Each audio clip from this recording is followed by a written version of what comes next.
Hey, what's up, guys? I apologize for the slow start here. I'm trying something new. I want to try to see if I can broadcast to YouTube and Twitch at the same time using new software. So bear with me 1 second. I'm having a little bit of an issue with Twitch. Uh, if I can't get it to work in the next minute or so, then I'll just go forward with YouTube. Bear with me 1 moment, please.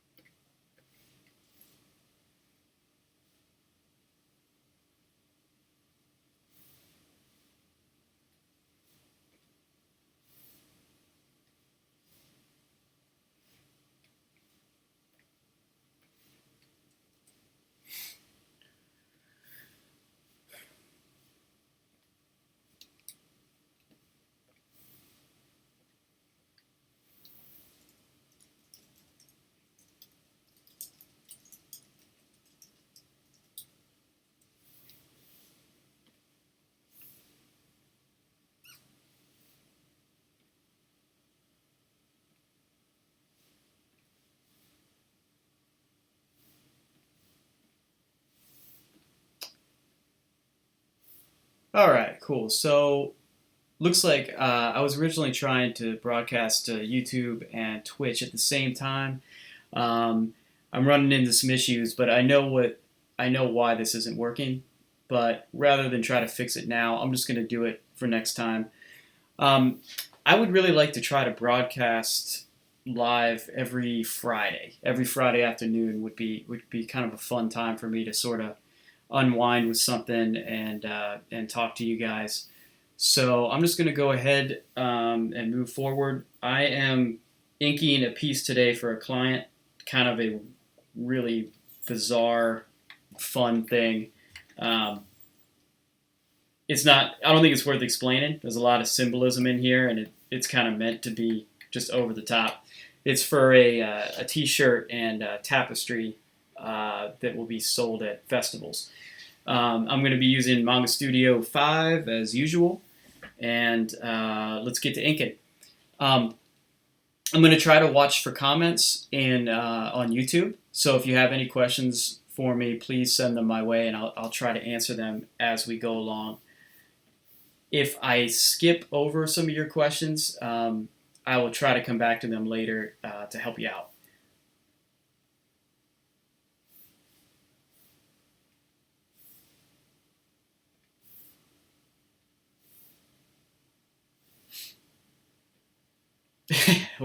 What's up, Randy?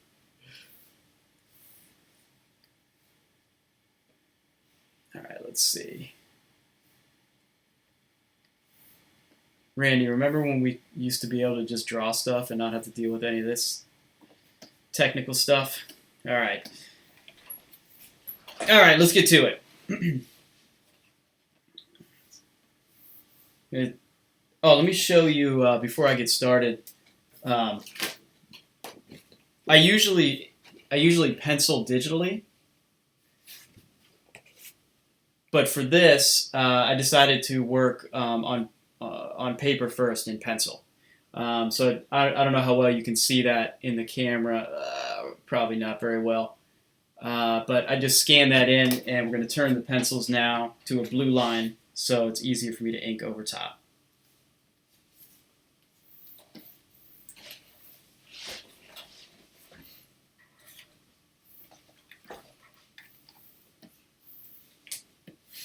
And I'm really new to live streaming, guys. So if there are any technical issues, if you can't hear me okay, or if you're not seeing my screen, please let me know because I'm trying to get all this stuff figured out. Thanks.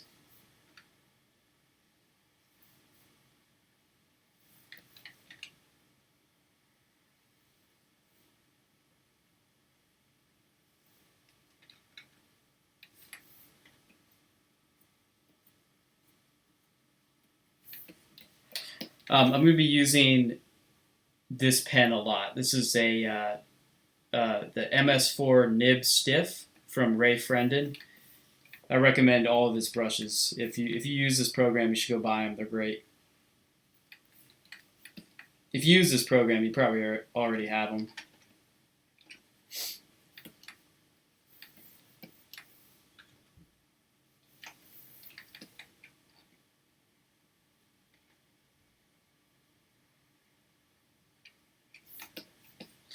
I was trying to also broadcast this to Facebook at the same time too, but the problem is Facebook, just like everything, they write the rules, you know. So they do not, with this software I have, they do not let you broadcast to any other network besides Facebook at the same time unless you pay like a buttload of money. And it's even then it's still like a real complicated process. So I think what I'm going to do moving forward is if I do want to broadcast to Facebook, maybe I'll just have my phone do the recording. But I'm probably just going to stick with YouTube because so far it's just so much easier than any of the others. And I want to test out Twitch as well. We'll see what kind of feedback that gets. But right now I don't have any. I just opened an account, so I don't have any followers on Twitch or anything. So if you have an account, please head over there and be my friend.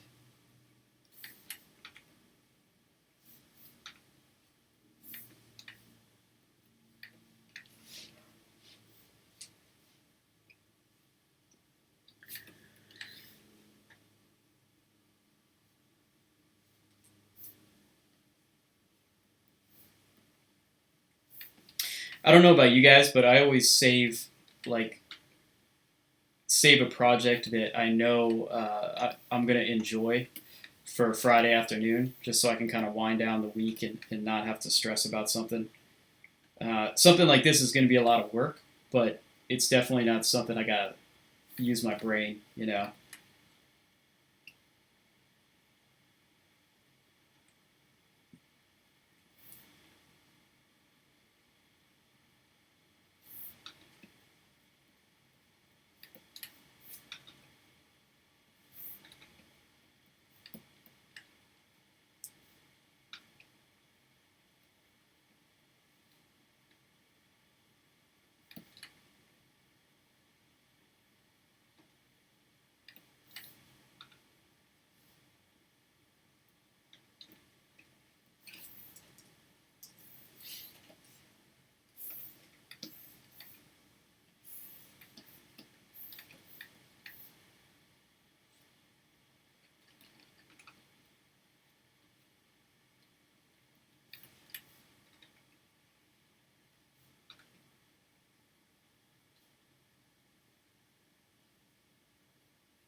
Hey, Indie Spiv there.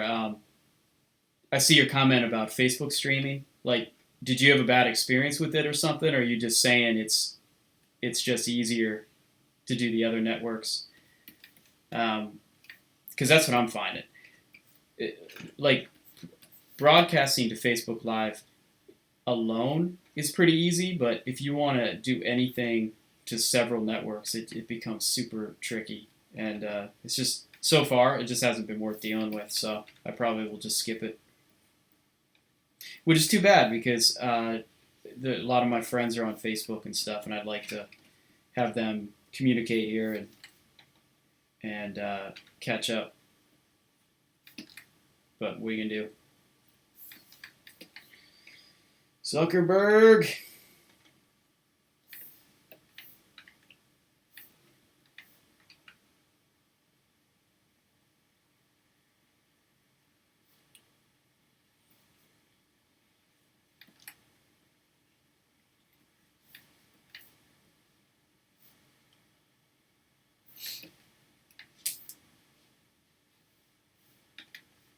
Yeah, I'm hoping to find that with Twitch. I just started, as I was saying at the beginning.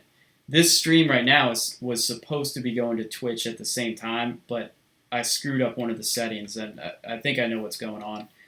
Um, so next time I'll be broadcasting to both. I'm going to try to do this every Friday and see what kind of response we can get.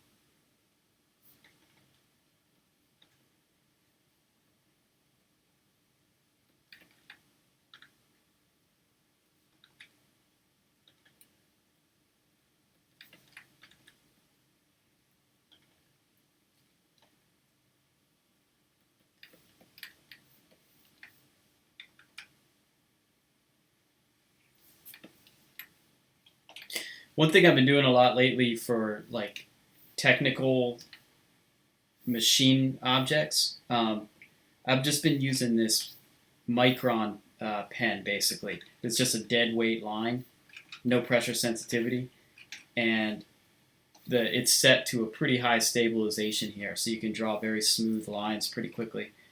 And if the lines seem to get kind of boring, I can just kind of go back in and adjust the width by drawing onto it.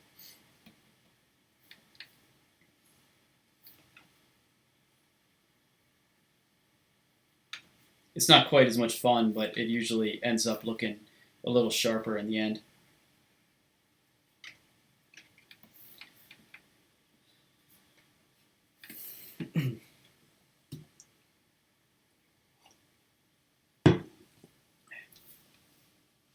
Hey, to answer your question, Grunge Puppy, I love saying these names. It's hilarious. I usually use raster. So like right now I'm using a raster layer.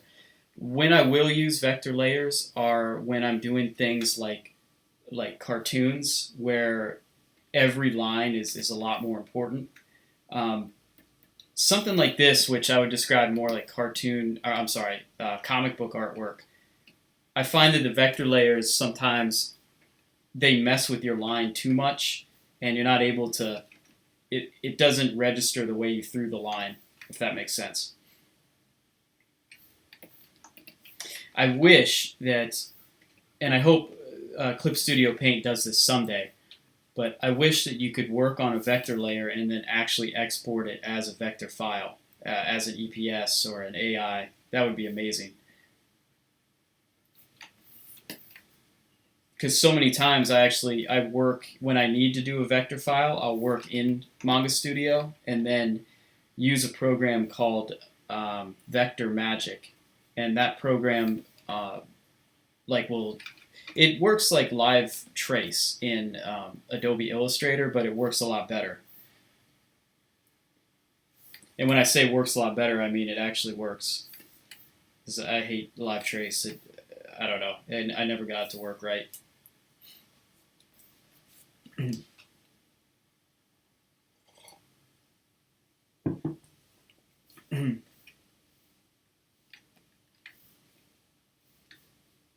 Hey, thanks for the kind words, guys. I appreciate it. Let me know if you have any questions.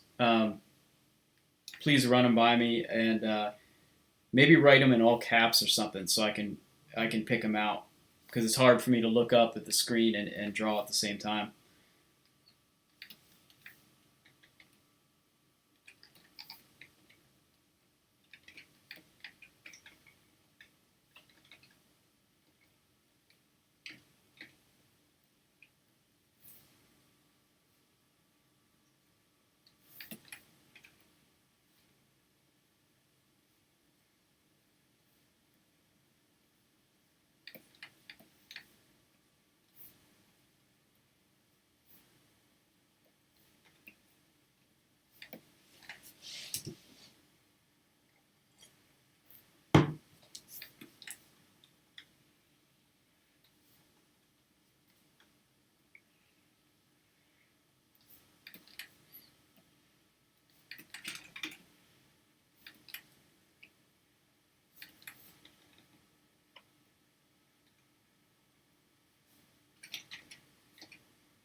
Hey there, buddy.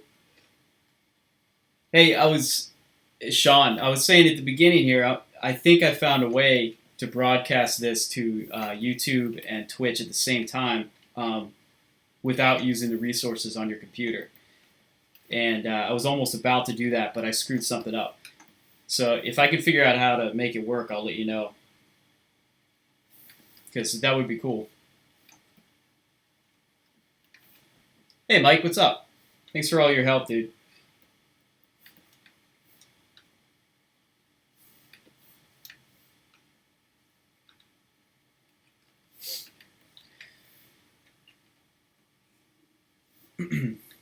Man, the yesterday I had somebody steal my artwork, um, and it's been bugging me all day.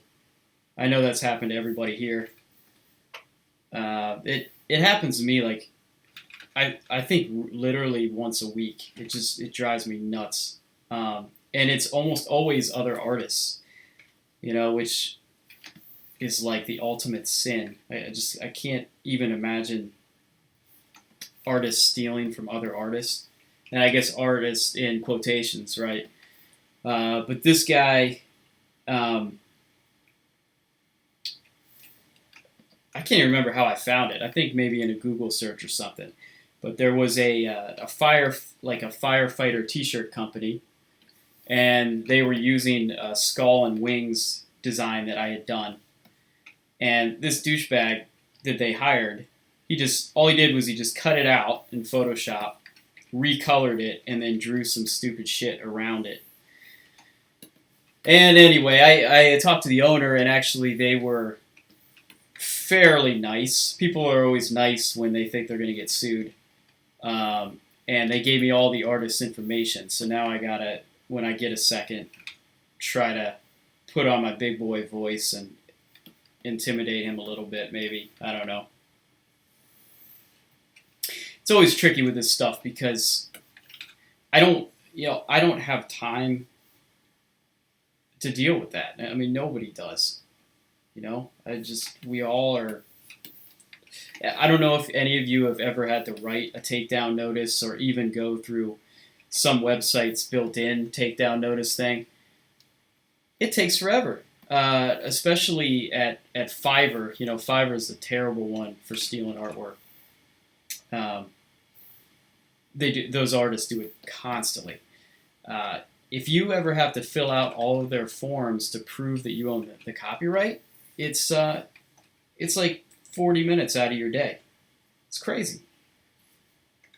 And I've almost got to the point where I just have sort of given up on that because you can't. It's hard to stop. You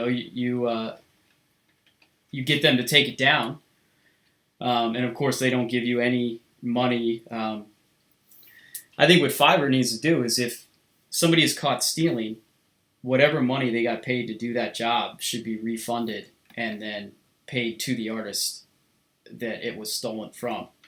But good luck with that.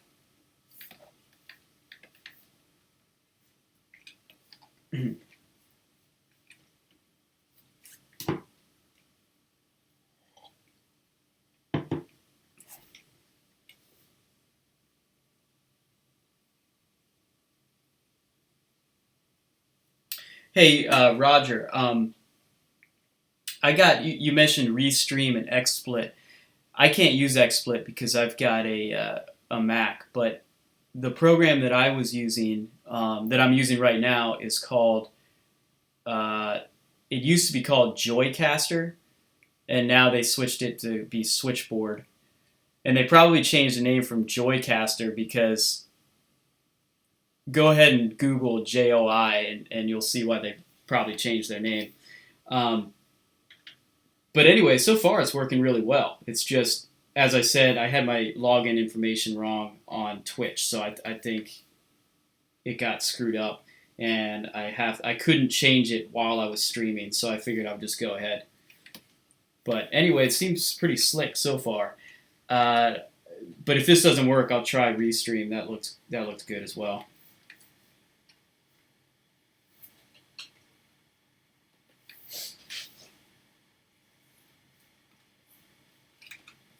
Hey, and if anybody, if you ask a question and I miss it, just go ahead and ask it again because there's a good chance I didn't see it. I'm only able to look up at the screen every couple, every 30 seconds or something.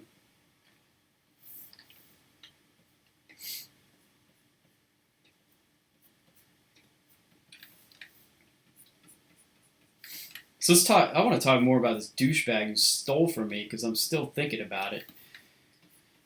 And I don't know why I let it bother me, because when you go to his website, it's such a garbage website that it's pretty obvious the guy's probably not doing very well. It's not like he's out there making $1 million with my artwork.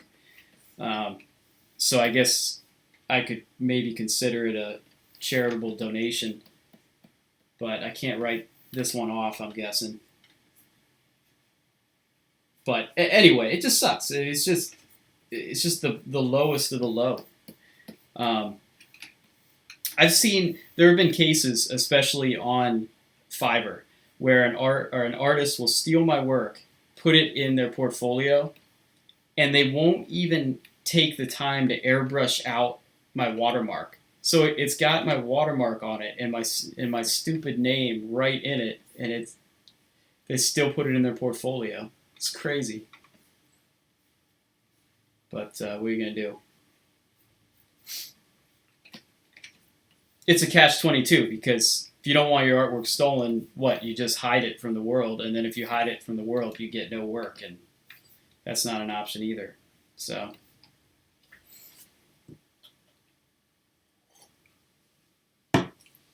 hey man,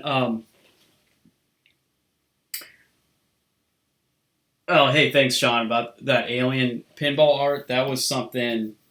That was a dream project, and I really, really hope that I get to do more because that was awesome. I was probably totally unqualified to be the one doing that, but whatever, I did it. It was pretty hard, but I was happy with how it turned out. I put more work into that piece than probably almost anything I've done in a single illustration. And we only had 4 days to work on it, which was nuts. Because the whole point was to try to get it done for Alien Day. And of course, the guy calls me 4 days before Alien Day. But anyway, they're going to send me one of the back glasses as well, so I can't wait to get that. And I'm sorry, I saw a question in here about how do you get started freelancing?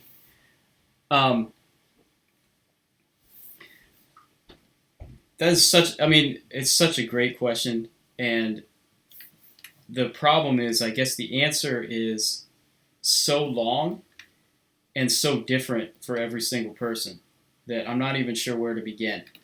I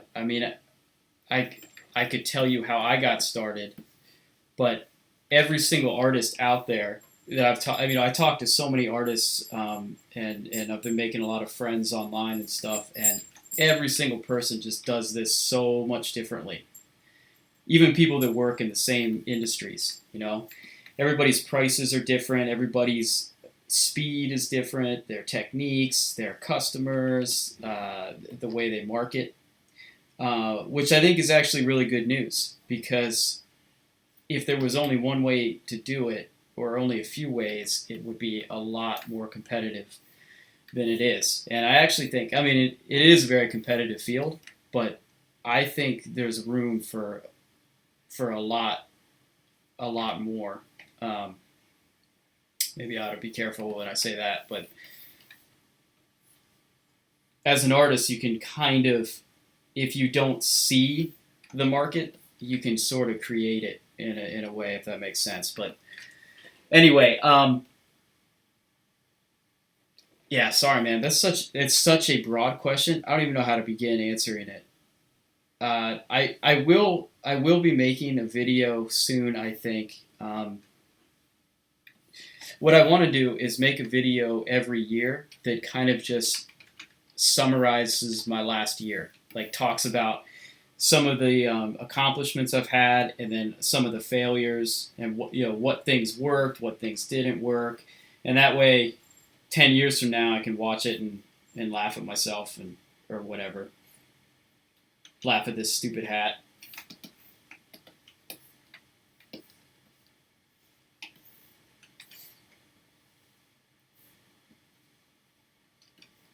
I'm so much slower inking when I feel people watching me. I hope that will go away with time, actually, which is one of the reasons I want to do this. I want to broadcast more because I have kind of a fear of public speaking, and I know someday I'm probably going to have to go out in public, so I want to get better at it.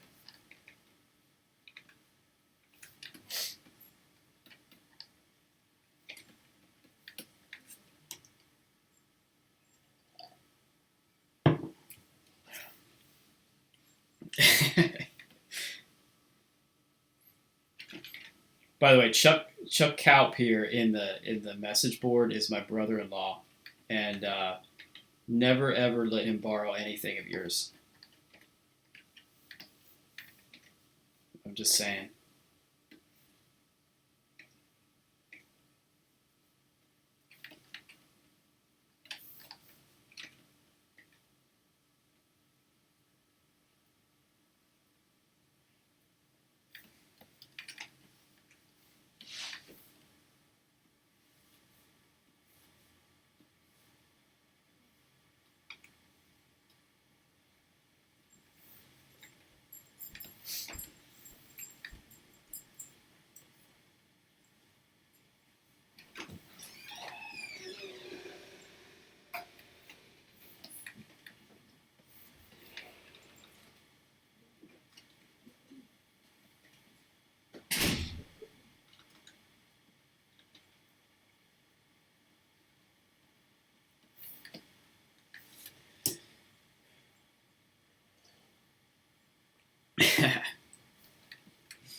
Oh, Chuck.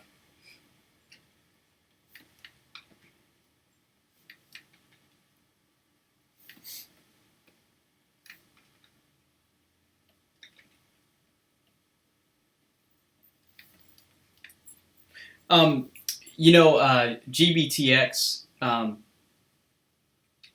I guess like I could just take a couple minutes, I guess, and talk about how I did get started. So, just a really quick run through. Um, I graduated from college in 2004. I did not go to art school. I sometimes wish that I did. Um, of course, I don't. I don't have this large. I don't have the art school debt, so that's kind of nice. But I right out of school, I went to work for a company that did decals for motorcycles and ATVs, and that was a ton of fun. My boss there used to work in the video game industry. He did some computer games that you might have played. Like Sanitarium was one. This was way back. These were games that were like 95. But anyway, he was extremely talented artist, and I learned a lot from him. So that was sort of like my art school. Unfortunately, I only got to work with them for a year because I got married and I needed health insurance, and the company that I worked for was pretty small, so they didn't have health insurance yet. And my wife had she had a pre-existing condition, and back then insurance companies wouldn't cover that, or they did, but it would cost so much. Like I got some quotes for insurance back then, and it was something like $2,000 a month just to cover her, to barely cover her. And of course, I think I was probably making like $11 an hour, so $2,000 a month wasn't going to happen. So anyway, I moved back home, central Pennsylvania, and I worked for a book publishing company. And the what I did there was I did book covers for school publications. The company is called Jostens, and I really only wanted to work there like 3 years or so. I was going to work there and kind of get more experience, and then look for another job and move elsewhere. But we kept popping out kids, and every time we had a kid, that would push the plan back another year or two. So around 2012, I had already been doing freelance on the side. But it was pretty lame freelance. At the time, I probably thought it was pretty cool, but it was mostly crappy logos and websites and stuff. But I thought that I might as well, since I wasn't really feeling my job anymore, I might as well just take the chance to quit and try to do this on my own. Now, I make it sound like it wasn't thought out. I had been planning it for years and doing a lot of things like saving up money and building a portfolio, building a website, and all that stuff. And luckily, the first year went great, and then each year after has just been better and better. I mean, we're to the point now where last year my wife was able to quit her job and work with me to just kind of help out with all the mundane stuff that I don't want to do. And she can stay home and watch the kids like when they're home for summer vacation and stuff. So it's been really good. I know that's what a horrible answer that is to your question, but if you have more detailed questions, just let me know sometime. Shoot me a message or whatever, and I'll try to include them in a future video.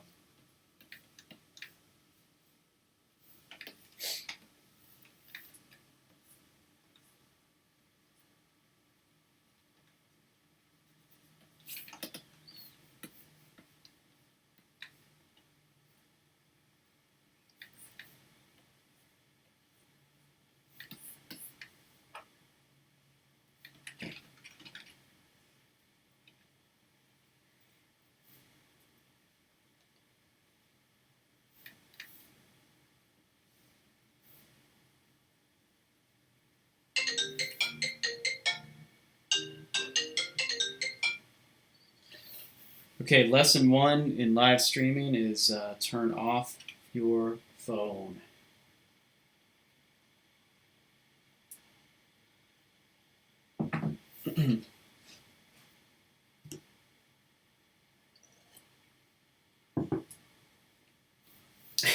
Hey, Josh, that's funny. Yeah. So Josh's question. Check out Joshua Jane's work, everybody. Your work is just phenomenal, man. I really admire it.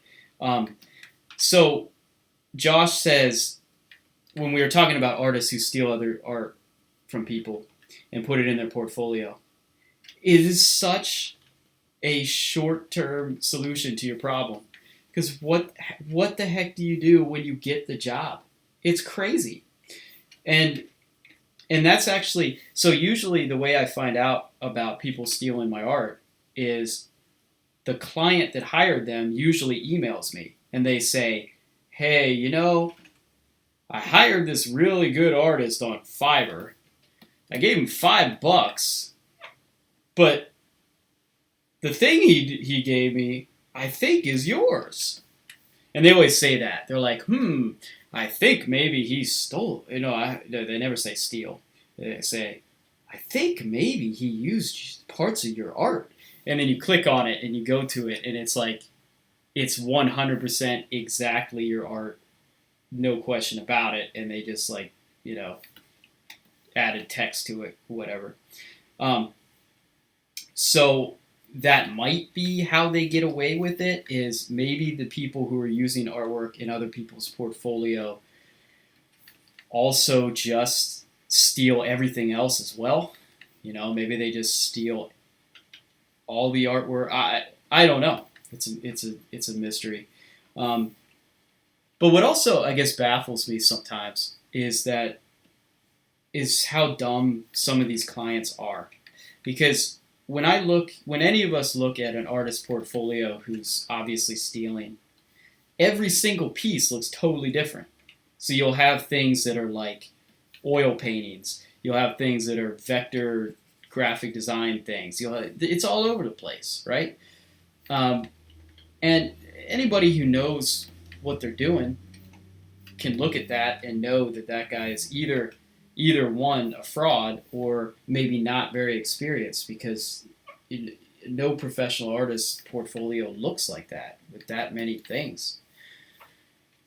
But anyway, I think the trick is, if you charge low enough, anybody, even though they probably know in their gut that something fishy is going on, will probably play along. Because what's the risk, right? You're out $5.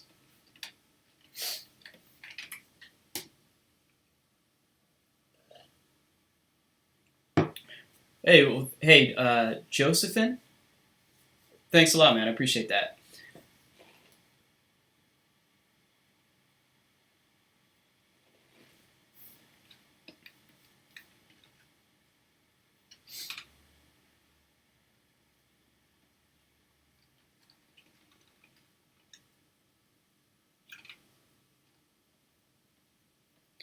I just realized I probably should be playing music in the background.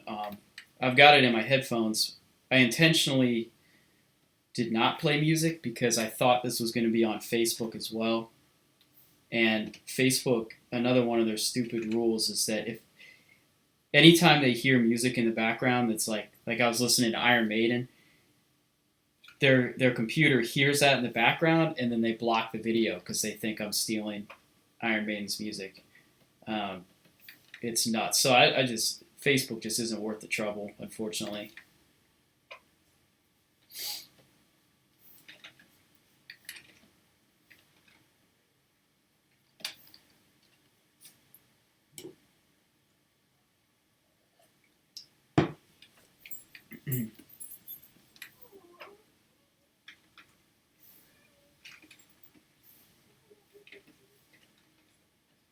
My kids just got home, so prepare for some noise.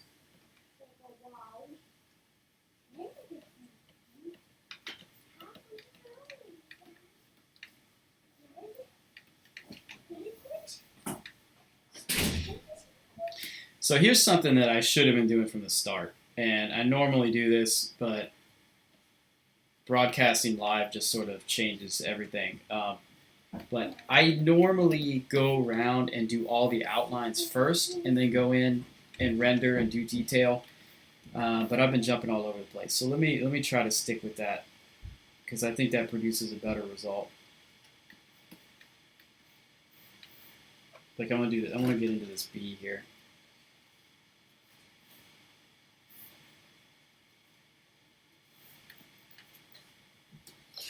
What's your favorite Maiden album? Here's a. Now we're getting to the important questions. Um, like any artist that has been around that long, like, you kind of have different. I have different favorites for different Iron Maiden eras, you know. Um, so I think. Oh man.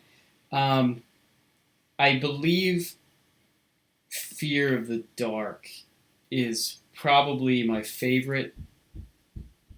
Probably just because that's how I discovered them. You know, like, that was the first. I remember my friend in high school, Josh Wilson, giving me that on tape, on cassette tape, and I just listened to it over and over and over and over again. But I also actually really like some of their newer stuff too. Like, not in the same way, of course, but because you'll never match that nostalgia. But I still think they're producing good stuff. So what was that album? Brave New World. I liked a lot. Was that the name of the album or the song? I think that's the name of the album. Um, and then there's also another new album that, and it's funny, I keep saying new. We're probably talking like 2008. But there's another one I really like. Problem is, I listen to Spotify all the time, which is a really cool service. But the downside is I have no connection to albums anymore. You know, the song just comes on and that's it. I have trouble remembering the names of albums and whatnot, which is a shame. Like one of my favorite bands right now is The Sword, and I don't think I could name a single one of their albums, you know, but I've heard them all a million times. There can't be a tougher time to be a musician right now. I really feel for those guys. Dude, I thought I turned off my phone. It could be really awkward if the people who are trying to call me are watching me live because I keep hanging up on them and it's pretty obvious that I am here. But I'm on air. I'm going to get in trouble for that, I think.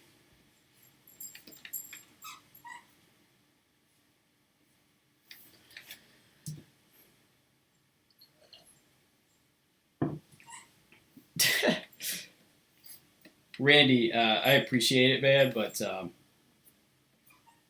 it's funny. It's funny how artists treat their own work, how they view it. Because I sit and look at your work in awe, and especially your anatomy and your penciling and your inking too. And so I appreciate the compliments. Let me just say that.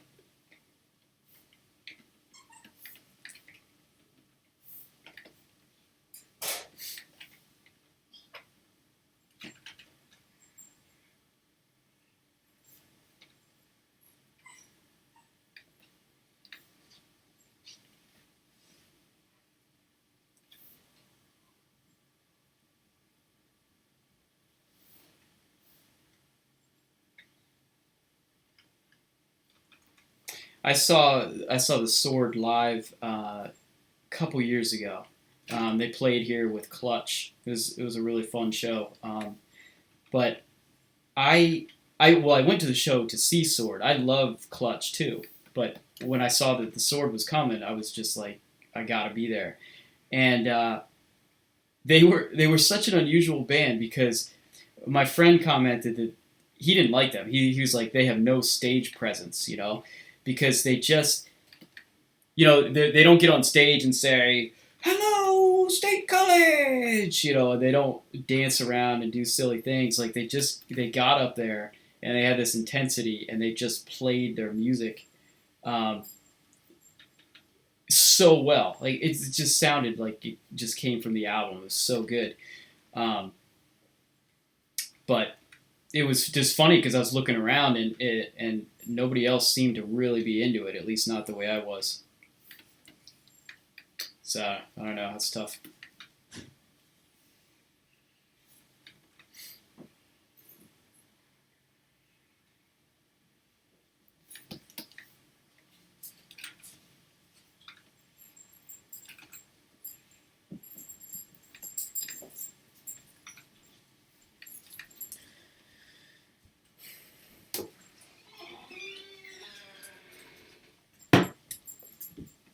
Yeah, and for Iron Maiden, like Killers, of course, is great too.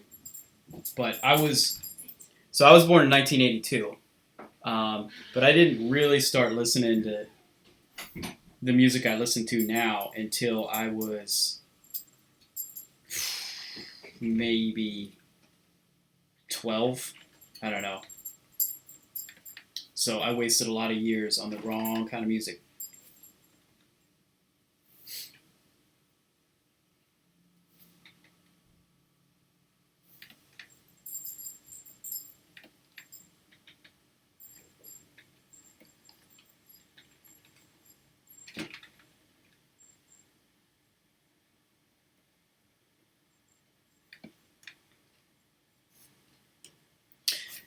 And I'm probably beating this stolen artwork thing into the ground.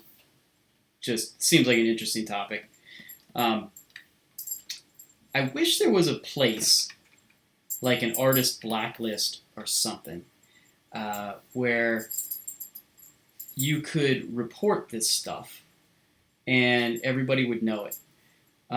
Because usually these artists are repeat offenders, right? like they don't typically steal something and then they never steal anything again. Like it happens again and again. And some artist friends of mine who have a bigger audience and following than me get their work stolen all the time, by companies.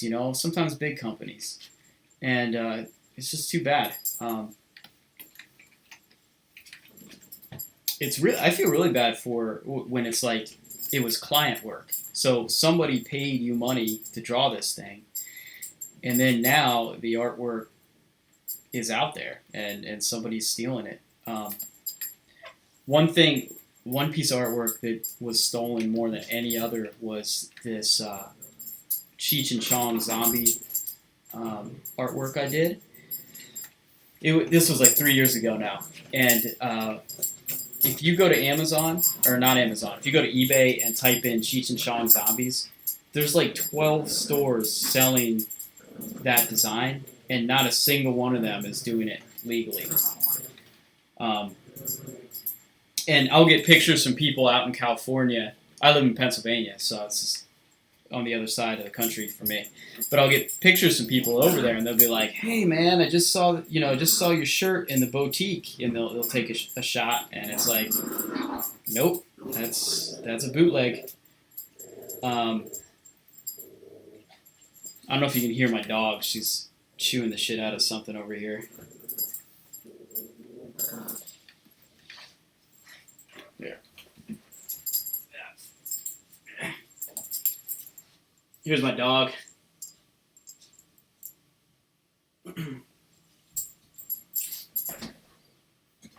That's called adding a personal touch.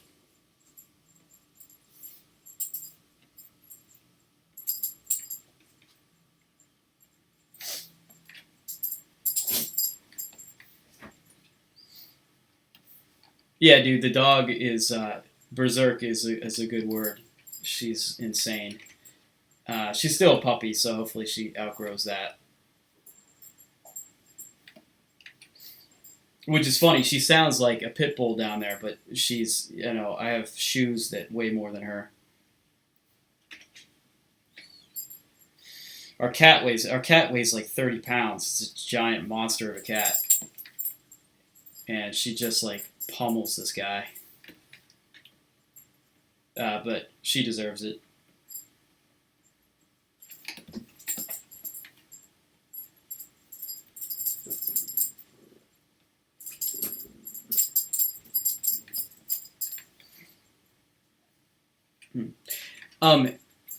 And I may have said this earlier on, but this is one of my first live streams. So if anybody has any advice or comments or suggestions on how to make this better in the future, just let me know, because I'm definitely accepting feedback. I appreciate it.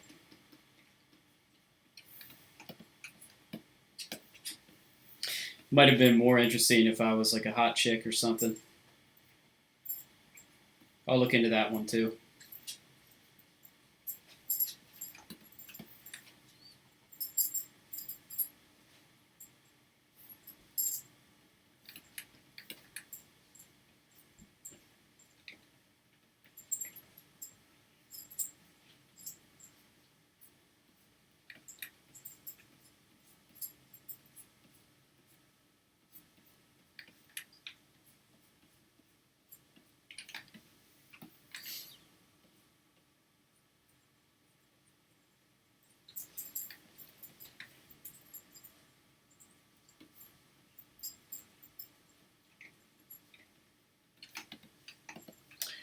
Hey, I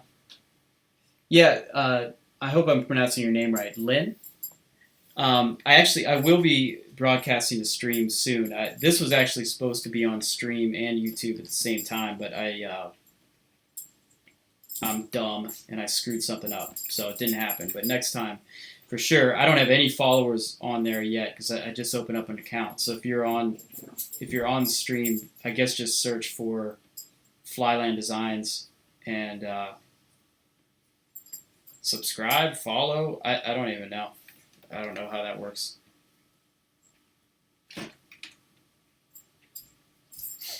I'm only 35, but already in this world, I feel like an old man. It seems like there's like a technical change that happens every month now.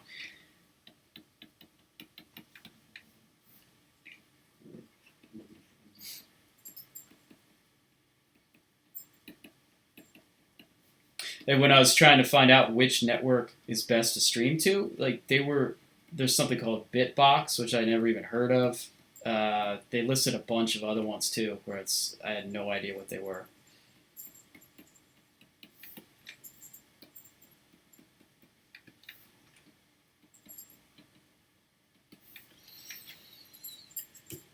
No, I probably will not be able to color today. Let's see, because it's already 3 o'clock. I usually work much faster, but just doing the live stream makes me, I guess, it makes me nervous, and also looking up and talking to you guys, which is fun, kind of slows me down. Maybe what I'll do is try to. Well, unfortunately, I have to get this done soon, so I can't wait until next week. But maybe what I'll do on the next time is to show how it turned out. This is going to be a full color rendering, so it's not silkscreen, it's not limited color. And the last piece I did, actually, I guess let me show it. I'll show it to you real quick. Because the style that we're going for is just like over the top, in your face colors and everything. And I really like how the last one turned out. So hold on, bear with me a second.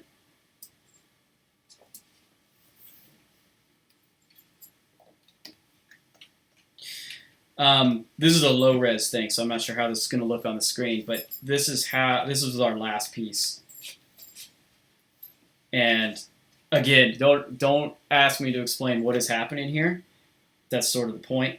But just your typical cyborg owl flying over a cyborg elephant, walking through a electrified forest with giant mushrooms.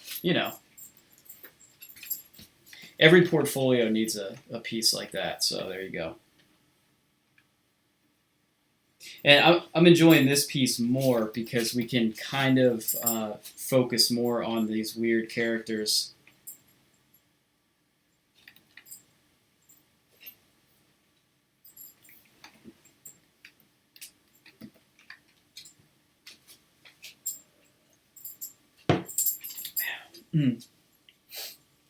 Man, so you're recommending that I broadcast a beam, which I never even heard of either. I'm too old. I need to hire a high school kid or something.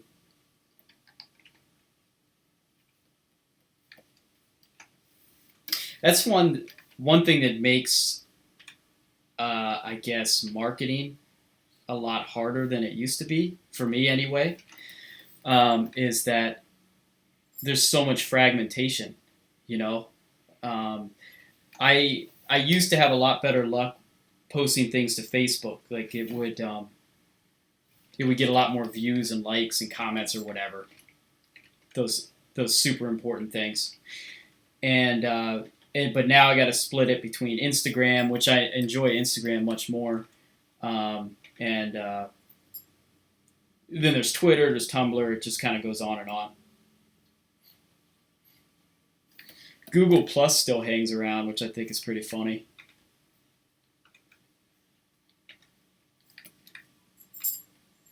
I have something that automatically pushes content to Google Plus, and I imagine that that's probably the only people that use Google Plus. There are people who just automatically push things to it.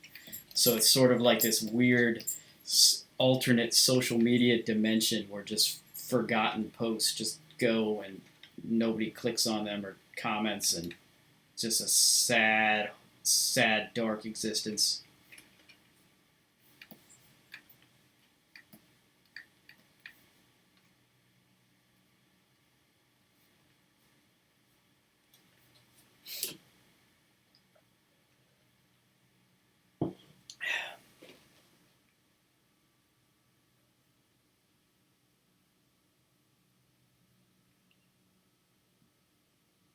Um, so this is a really good question. Do I actually make use of all the brushes I've created? So I have 2 volumes of brushes available for sale on my website, and each one of them has 100 brushes in it. So you can see here I've got most of my brushes that I've made, and then I have some other ones that I bought from different artists.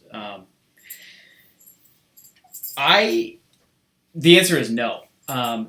For inking and penciling, I really just use probably like 4 or 5 different brushes.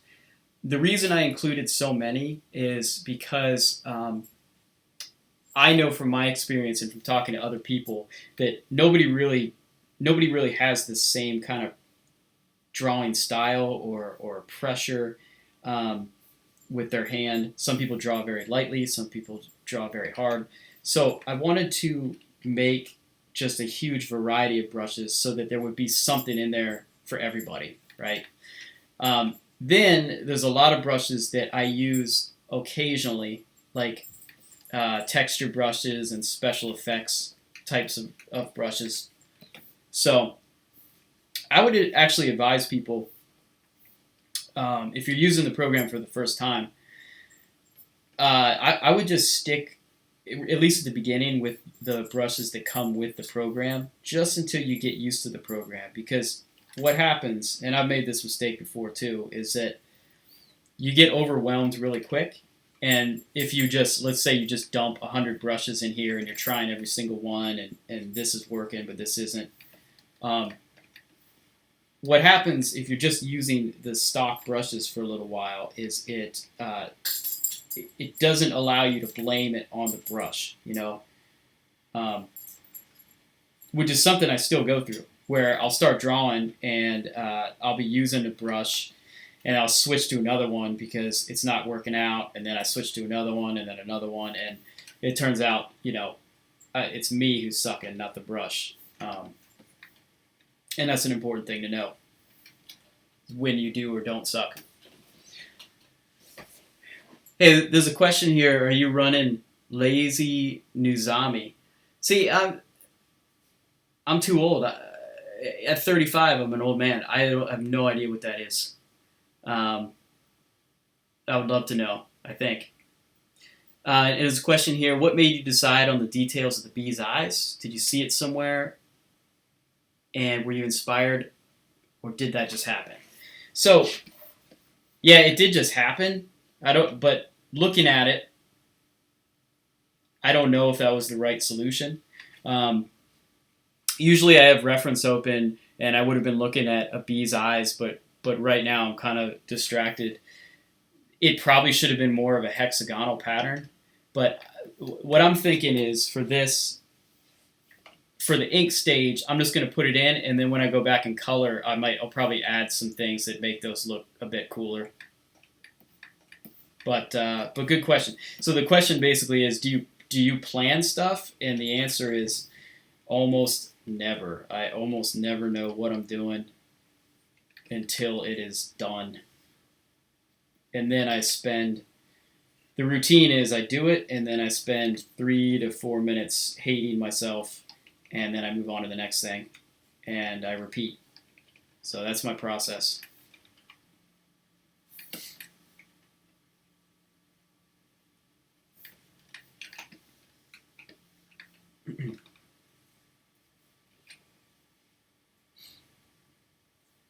Oh, right. Now I know what Lazy Nuzami is. No, so I'm not using Photoshop. I'm using a program called Manga Studio 5, which is fantastic. And so you don't really need brush stabilization because the brushes work out of the box, And that's something funny with Photoshop. It's just over the years people have made all these plugins to make it better, when it really should be Photoshop that are trying to fix things. But they just, for some reason, they hardly do anything for artists. It's always app developers and photographers and programmers and stuff like that.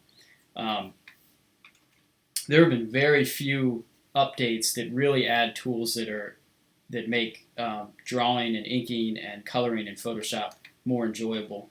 Um, it's still I use Photoshop every single day, so it's a fantastic program. I'm not getting down on it. It's just well, I guess I am. Anyway, to answer your question, I've heard of that lazy Nuzami thing. Unfortunately, it's not available for Mac, so I've never tried it.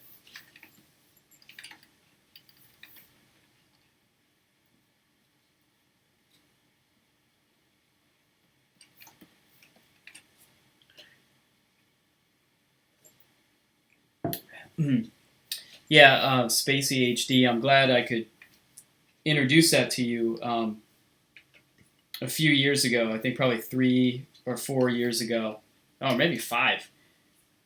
I saw a bunch of my artist friends were using it. I kept seeing that again and again. I would find some artwork that I absolutely loved, and then they would mention this program that I never heard of. So I was like, if I want to be like those guys, I better try this out.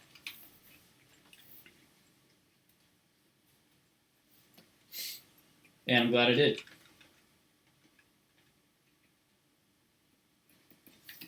I just feel like it makes, besides the cool tools, I just feel like it also makes drawing digitally more enjoyable because there's less clutter. I also find it to be a lot more stable, and I'm surprised by that because obviously Adobe has a way bigger budget, but it just seems to work better.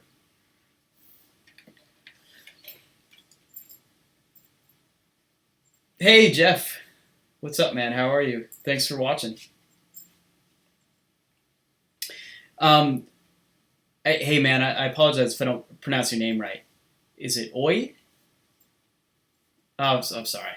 Um, there's no way that's right. Anyway, you ask a great question. So, how are you living off freelance? How many commands you get a month? That probably means projects, perhaps. I'm not sure. Um, how am I living off freelance? Luckily,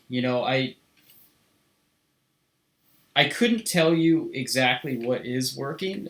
It's just whatever we're doing is working, so we just keep doing it. Um, how many things do I get a month? We probably work on. I have this written down somewhere, but probably like 160 projects a year. And usually a project is like a t-shirt design or a logo design or something like that. Um, but we're lucky we get a lot of people contacting us looking for work. I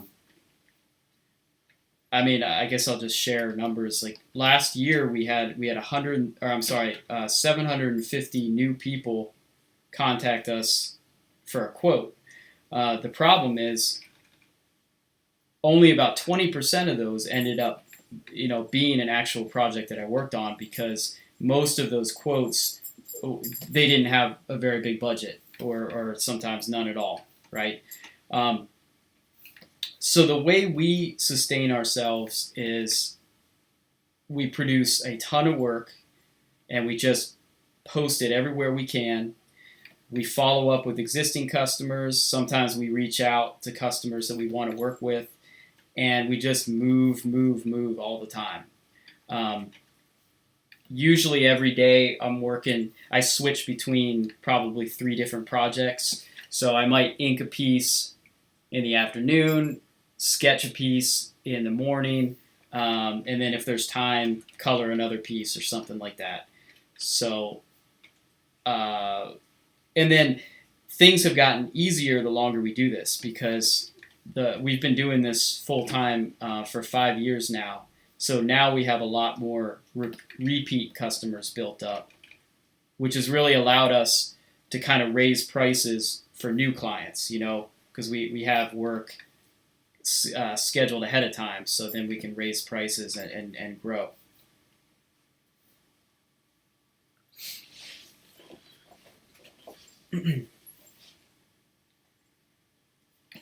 But for me personally, going freelance was the best decision I ever made because I'm now drawing way more of what I actually want to draw than my previous job. Way more. I mean, way more. Um, and luckily, in addition to that, like we're making last year we made 5 times more than my salary at my old job. So it's been great in pretty much every regard. Um, we work a lot though, as any freelance artist does. But I used to work a lot at my old job too. So I don't know if I necessarily work more. Um, it's definitely way more stress though. I'll tell you that. Because at my old job, I thought things were stressful, but the pressure wasn't exactly real. I could just go home on the weekend and then not have to worry about the job, right? Hey, what's up, Joe? Oh man, Joe Seifert is a good friend of mine, and he does amazing video work for PlayStation, and also animates coal miners sometimes that I draw. So hopefully we'll get to do that again someday.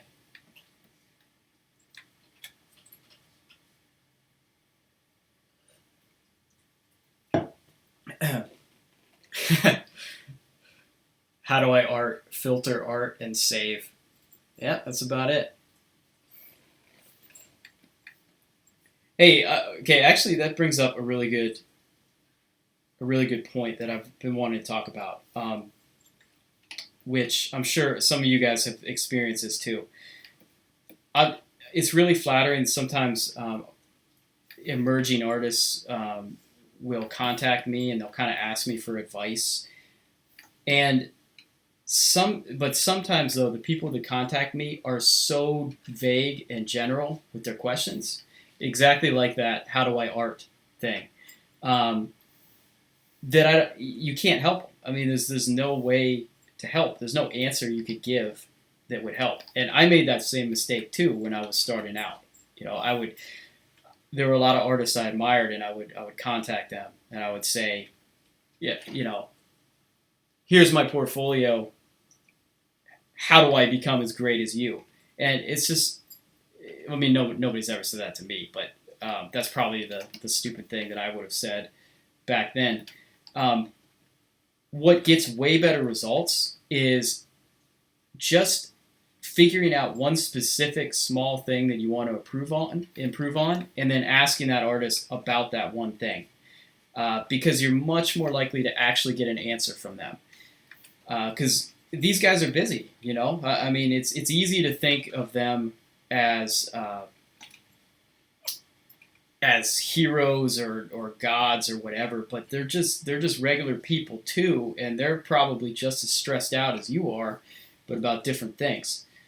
So just ask them a very specific and short. Give them the opportunity to help you, but with a short answer, if that makes sense. And I guarantee you'll get so much better results from your questions. And I always say that because I've been reaching out a lot more to artists that I admire, and I found that the mistake I was making back then was exactly that. Was that my questions were just so vague in general. It's like no wonder they couldn't help me. No wonder they didn't answer. So there's that.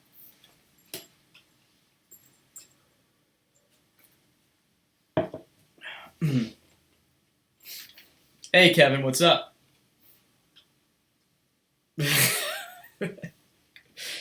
I'm laughing at my friend Joe, and you'll never know what that means, but you're lucky you don't.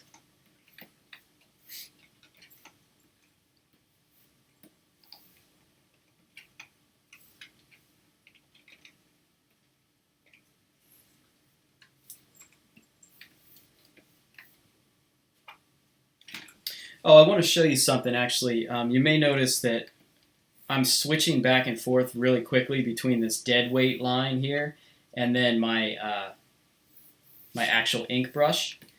I use this thing, this Nostromo Razor, or the Razor Nostromo. It's just a gaming keypad. Can you see this? Anyway, try to get this in the camera. There we go. Anyway, so I've got all these hotkeys set up, and that's what I'm doing over here with this little claw. But I have it set up so that if I just hit a button, or if I scroll up and down on this wheel, it'll switch back and forth between that dead weight line brush and then the expressive brush. And I found that this speeds me up so much because there are times when, like whenever I'm inking this technical stuff, right? Like right now, I'm not going to want my regular brush. I want just a dead weight line.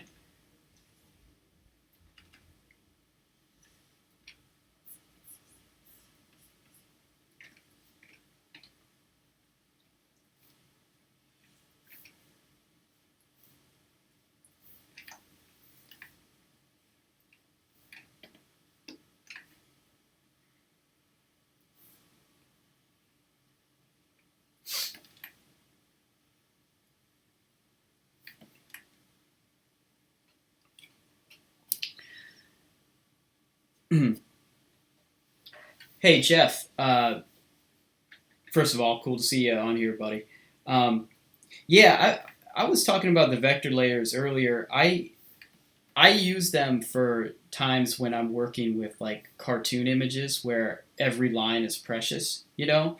But for some reason, for my style anyway, I found that when I'm inking with the vector layers with something like this, like a comic book type piece, it doesn't translate my line like I want, and it feels a bit slow.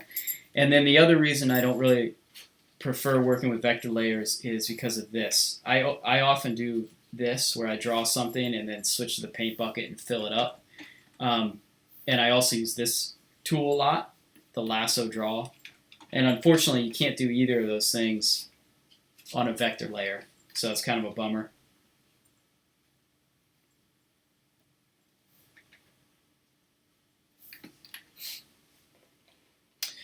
I want to answer this question by Mitchell. What formats do you deliver your artwork to clients? So that, of course, depends totally on what kind of job I'm working on. A lot of what I do is t-shirt designs. So if we're working with t-shirts, I typically deliver a Photoshop file where the colors are separated on different layers. Sometimes they will need a vector file, and if that's the case, then I have to grudgingly open up Adobe Illustrator and use that hot mess of a program. And my wife knows that if it's an Adobe Illustrator day, to leave me alone. If it's a logo design, yeah, typically I'll do logo designs in vector, unless the company is just looking for something more for web or full color printing, in which case I do all the final files in Photoshop, and usually I'll send them a Photoshop file plus a PNG file and a JPEG. I found that if you send them a bunch of different formats, it reduces the amount of callbacks you get. Because I used to get that a lot, where you send the final file and then they call you and they say, "Oh, I need a JPEG. Oh, I need a PNG file." And I'm kind of in the mindset that like when I'm done with the job, I don't want to talk to that guy again until I want his money again. You know, I don't know. There's nothing worse than spending a lot of time on a job and billing for it and just breathing a sigh of relief. You're all done, but you find out you're not done, you know.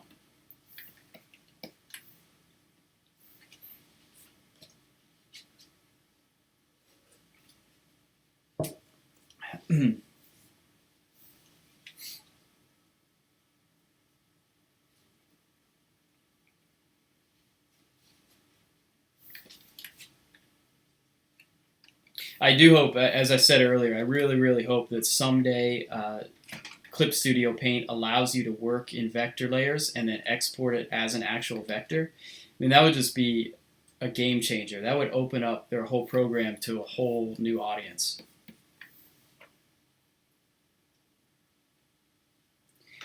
I'm sure that's pretty complicated. I'm not a programmer, so I have no idea. But get on it, Smith Micro.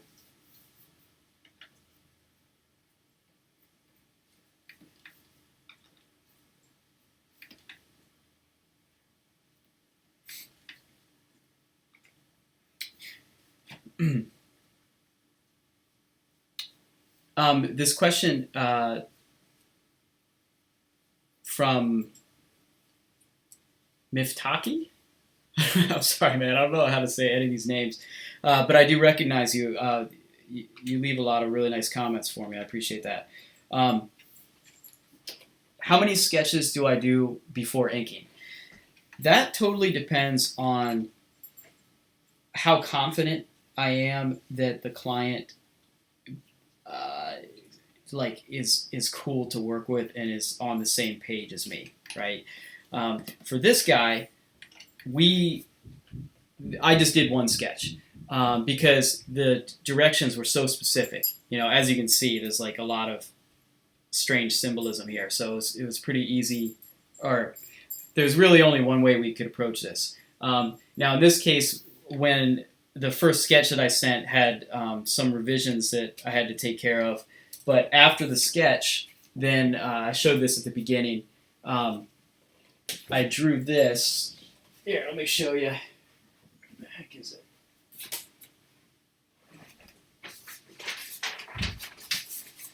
I probably threw it away. But anyway, I drew on another piece of paper a really, really rough drawing, and then I brought this to my light table and drew over top in pencil.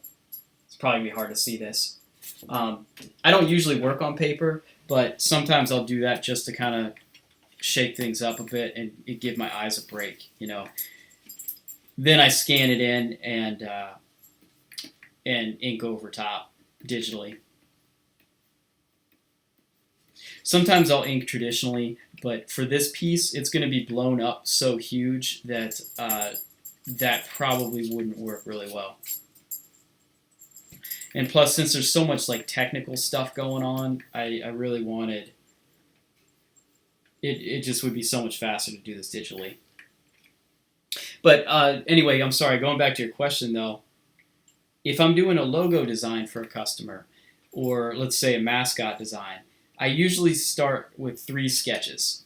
So if they ask me for a mascot that like a rhino or something, I'll usually draw 3 rhinos, pretty rough, but in different poses and kind of different styles. So one might be like a super tough guy rhino, one might be anthropomorphic, one might be more like an animal,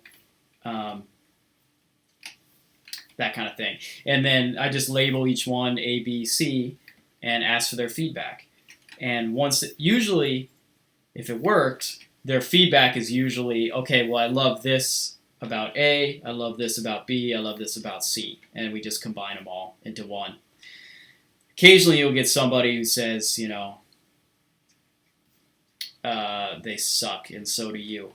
And when that happens, well, that you know what happens when that happens. But the highest I had ever gotten as far as labeling drafts and sketches was I got to the end of the alphabet. I got to Z, and this was not my fault, by the way. Anybody would say that, but this truly was not my fault. When you get that high, I had to charge for other revisions, and it just kept going, and it was a nightmare. And actually, I'd rather not talk about it. So, thanks for bringing that up.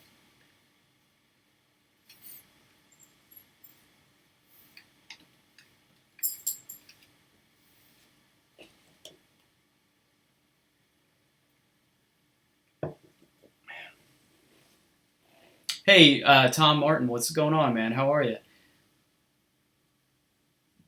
I still use Photoshop. I still use it a lot. I like to color in Photoshop. For some reason, and maybe this is just me, maybe you guys have had the same experience. I feel like Manga Studio does not handle. This is gonna be hard to describe, but like when you paint with like a transparent color over another color, I just feel like Photoshop blends those colors together better. Um, in Manga Studio, I feel like I get a bit of a muddy color, and this isn't even. I'm not even using the blending tools. I'm just saying like painting with the soft airbrush over another. Um, the other issue. Oh, hold on. Come here. The other issue is with Photoshop. I really like the soft airbrush a lot better than in Manga Studio. I feel like it's got a softer touch to it. What's up? Can I hear you?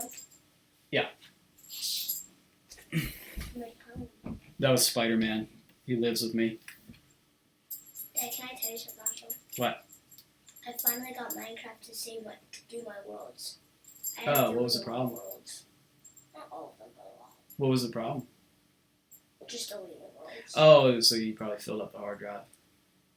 No, because it kept adding worlds every time I do it.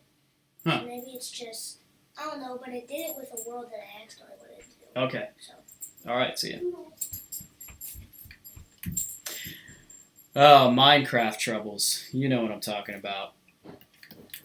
If any of you guys have kids and they play Minecraft, you know my struggle. This kid, my son Michael there, he has every single time he plays the game, he makes a new world. So he like fills up our PlayStation hard drive, which should be impossible. He has something like 200 worlds, and they're just called New World 1, New World 2, New World 3.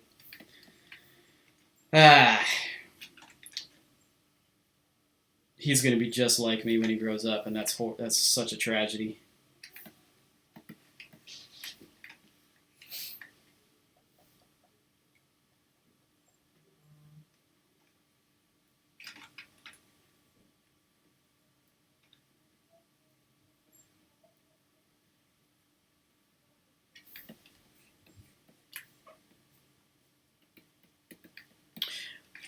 Hey, well, so far, guys, I really appreciate anybody who's watching or has been watching. The plan is I would really love to do this every Friday because I think it's going to be kind of a cool way to unwind, but also a cool way to kind of stay connected to some of you guys who maybe we're all busy throughout the week. And sometimes people ask me questions that I'm unfortunately not able to answer. So it would be great to kind of make this a more regular thing, and that way I can help out a bit more and stay connected.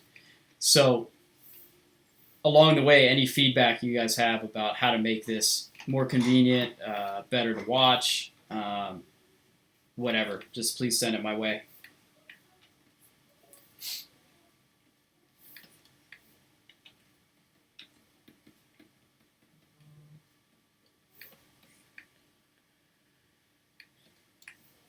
And I think probably the streams will just go as long as I can draw without having to get up and go to the bathroom.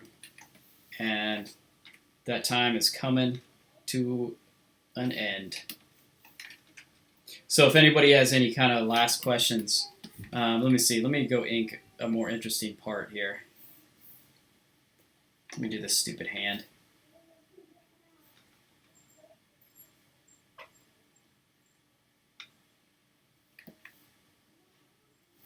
So inking this has taken me way longer than it should. I'm going to have to get better at kind of maintaining the same speed while broadcasting at the same time. I would have liked to have only spent maybe 2 hours to finish the whole piece, but it's probably going to take me a lot longer. That's not a big deal. It was the only thing I was going to work on this afternoon anyway. But if I took this long on everything I did, I probably would be in trouble.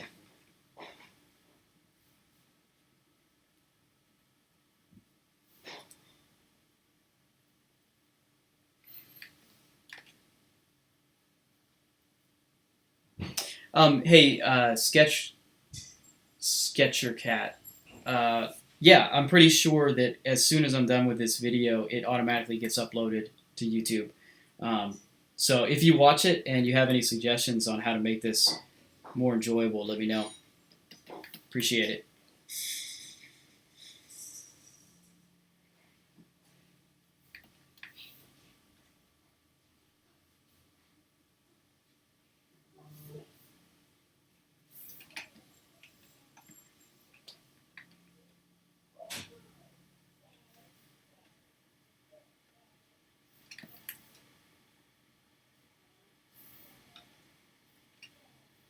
If you guys want to see an excellent inking video, there are these old videos put out by the Gnomon Workshop. It's like GNOMON, and I bought this when I was like just coming out of college. It was kind of before YouTube, or before YouTube was really what it is today, and you had to buy these, DVD tutorials. They're expensive too. I think it was like $60 for one of those videos. But you get the inking video by Joe Weems. He inks traditionally, so it may not be as useful as somebody who inks digitally, like myself. But just watching him ink, he inks an entire comic book cover, and you learn so many little techniques. And also, he just kind of talks about what it's like to be a comic book inker and stuff like that. Seems like a pretty hard life, actually, because even at his level, he was like a superstar. He probably still is. The page rates weren't great, and that was actually when comic sales were even better. So he would have to like ink 3 pages a day, I think, which is pretty time consuming. I mean, not just time consuming, but stressful. Like inking, for me anyway, is one of those things where I don't have to think about it, but you have to sort of just be staring, Like when I'm inking a piece for this long and I get up, like I feel beat, I feel tired. So I can't imagine these comic book artists who can do 3 pages in a day after day. It must be rough.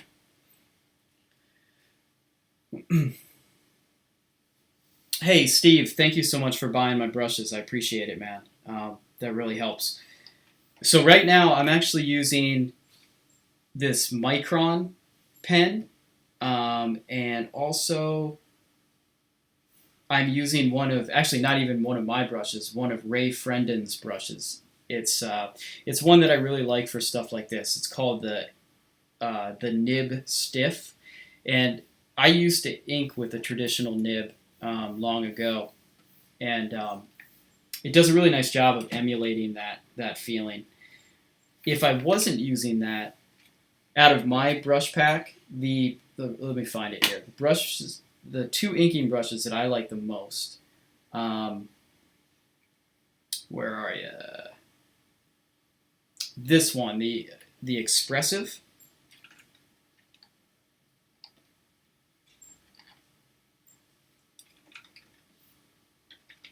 This one I like a lot. That's the one I typically use. And where's the other one? I think it's this. This is the problem when you get way too many brushes. This square pen I use a lot too. So there you go. And thanks again for buying the brushes. I appreciate it. Hey Tom, the guy's name was Joe. Oh, Joe Weems. Yeah, somebody answered that. And there's it's actually a 2-part series which I recommend. There's the Joe Weems inking video, and then the Steve Furchow coloring it. So they're both working on the same exact cover, but it's Joe Weems inking it and then Steve Furchow coloring it. And I learned about comic book Photoshop style coloring. I learned so much from that Steve Furchow video. and I can't even watch it anymore because the copy I had was so old. It used like some old QuickTime thing, and it won't work anymore at all. Um, and I don't feel like buying it again because, like I said, it's pretty expensive. It is worth it though, but it's not cheap.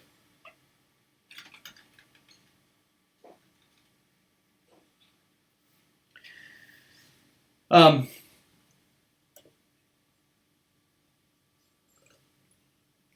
so I appreciate everybody who's watching and making comments. I'm gonna get going in just a minute here. So if anybody has any like kind of last minute questions, please go ahead and let me know. And otherwise, I'm gonna try to do this next Friday too, at the same time, just kind of Friday afternoon deal. So would love to see you back.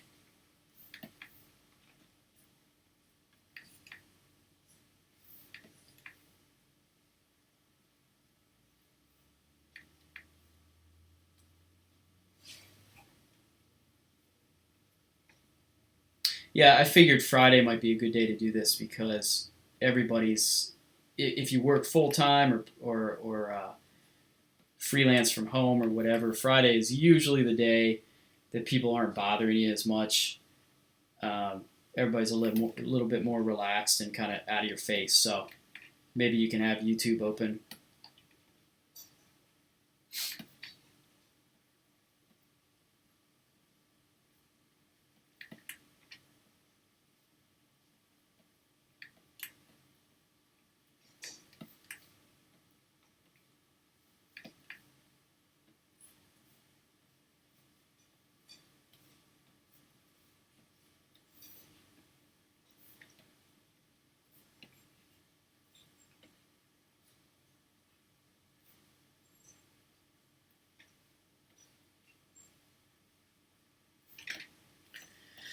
All right, cool. Well, thanks so much for joining me. I will try to see you next Friday. And now for the awkward moment where I try to shut this down.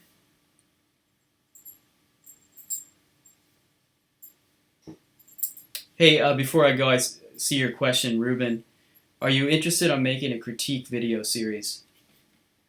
Um, I think so. What exactly do you mean by that? Do you mean critiquing other people's work or critiquing my own? Um, can you elaborate a bit?